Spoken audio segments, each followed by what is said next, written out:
serve this main concern, Christian Aguilar here, back with another movie review, and in today's movie review I'm going to be reviewing the 5th installment in the Scream franchise. It's just simply titled Scream, not even Scream 5 or Scream We Come Again or something like, I don't know, it's just called Scream, and it's funny because they kind of explain it in the movie.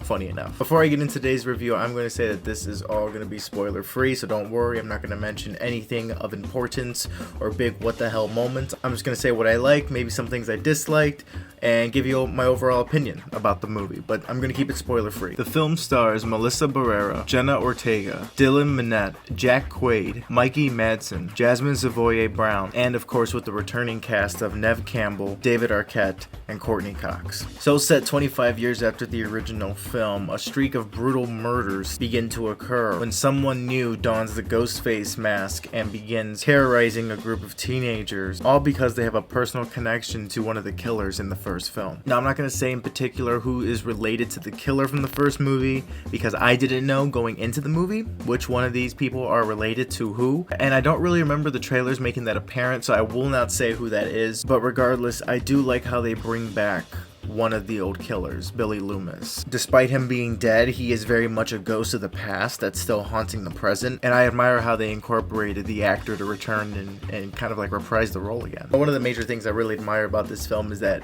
any Scream film or any slasher film should at its core be a really good whodunit. I think that's one of the things that made Scream stand out, is because one, it was very self-aware, and this movie is very much self-aware. It's very meta. This movie is very, very meta, but at the same time it's also a good whodunit because all the obvious characters, all the character tropes, all the people that could obviously be the killer aren't the killer. My guesses for who the killer could have been were killed off pretty quickly, and I gotta say that a lot of deaths in this movie hit really hard. They're very emotional and they're very brutal, and that's something I really admire about this film. Each of the kills has weight to it. You know, it's not just another mindless kill just to add to the body count for a horror movie. It has emotion, it has stakes, and at times the Ghostface killer seems like an unstoppable force. So with it being very meta, I mean, of course all the Scream movies were pretty self-aware, but this movie really pays homage to a lot of films. I found like a handful of moments that just reminded me of non-horror films. There's a moment in here that reminded me of a Quentin Tarantino film. Not to say too much, but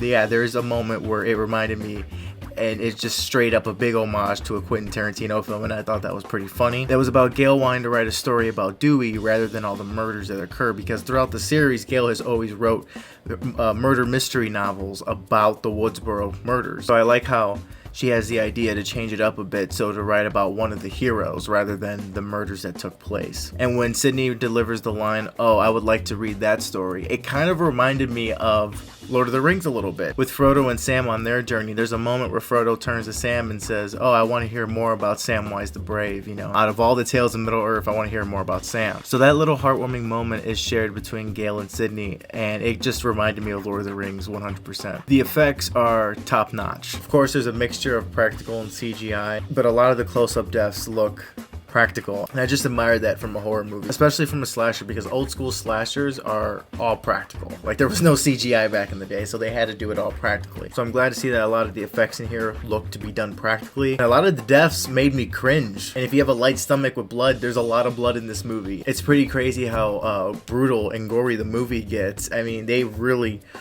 bring it, and Ghostface feels like a force to be reckoned with. Again, with all those homages, there's great callbacks to the first Scream movie. I mean, literal side-by-side comparisons to like the in-universe movie Stab that is supposed to be like the in-universe Scream movie. So like Scream has its own Scream movie within its movie universe, and it's called Stab. I like how they used the first Stab movie to kind of mirror the first Scream movie, kind of like do a side-by-side. I thought that was a pretty cool way to showcase that. Some weak points in the film, I gotta say, there are moments where the pacing seems like it takes a little standstill, and it kind of like allows people to give exposition, and of course that is needed because a lot of time has passed and they're bringing up characters that have a deep relationship with other past characters that are dead. So since they're dead, it's not like they can just come back to life and tell you certain things and fill in the gaps. So it's a lot of just characters just explaining to one another their secrets, and those secrets are exposition. So I feel like the pacing is slowed down a bit to explain stuff, and then of course when things are pretty clear and then the movie can move forward, that's when the pacing starts ramping back up again. Another thing, towards the end battle, I'm not going to give too much away, but towards the third act, they do this awesome team up with Sydney and Gale, and they're teased like them just going in and kicking so much ass, but then Gale gets like shot automatically, and she's like down for the rest of the fight. Like the majority of the rest of the third act, she's down. She's like, oh, okay, you go on without me. You can go ahead and do it. You got this, Sydney. You're Sydney Prescott. You got this. I'm just gonna lay here, all right? Okay, cool. All right, see you later. You know, and she just laid there and she didn't really do much at the end. So I thought that was a little bit of a bummer because I wanted to see them both kick some ass equally, and then maybe she got injured later down the line. But that was a little lackluster because they built it up so well and it just like didn't really pay off. She got down really quickly and I'm like, oh come on, could have been a little bit more fighting yet. But regardless, it is a very fun movie, very satisfying deaths in the emotional department, in the fuck yeah they got him department, so it checks all the boxes. This is probably the best Scream film since the first one. This does beat out Scream 4 for me, and Scream 4 was a guilty pleasure of mine. I didn't think Scream 4 was that bad. I still think 2 and 3 are worse than number 4. So for me it's like Scream 1, 4, 2, 3. But now it's Scream 1, 5, 4, 2, 3. Yeah, so 5 bumped up there to second place. But with all that being said, I have to give this 5th installment in the Scream franchise a solid 4 out of 5 Skarsgårds. Yes, 4 out of 5. This movie isn't gonna totally blow you away, but it is way better than anyone expected, especially for a movie that was released in January. This is a January movie, and it did well. It is very well. It's better than it should be, to be honest with you. I'm glad that it's as good as it is.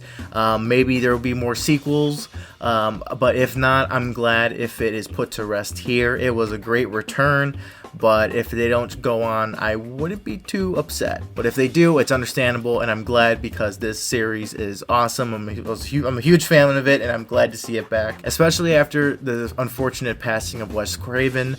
I'm sure he is watching from above, and he is smiling because this movie is really great, and it's doing really well. People like it, and I hope this leads to a bright future for the franchise. And that's one thing, too, I liked how at the end it said for Wes, and people in my audience cheered. They didn't all go wild, but they all collectively clapped, and it was just like a nice touching end to the film. So that is it for today's video. Thank you so much for reaching to the end of it. Have you seen the newest Scream movie? What did you think of it? Let me know down below. Are you planning on going to see it? Let me know what you think down below. And as always, please like, share, and subscribe to support this side hobby I'm doing. Rendered image every Thursday and Sunday nights, 8:30 p.m. live on YouTube. Link to the channel will be down below in the description. I hope you're all safe and well out there, and I'll see you all in the next one. Take care.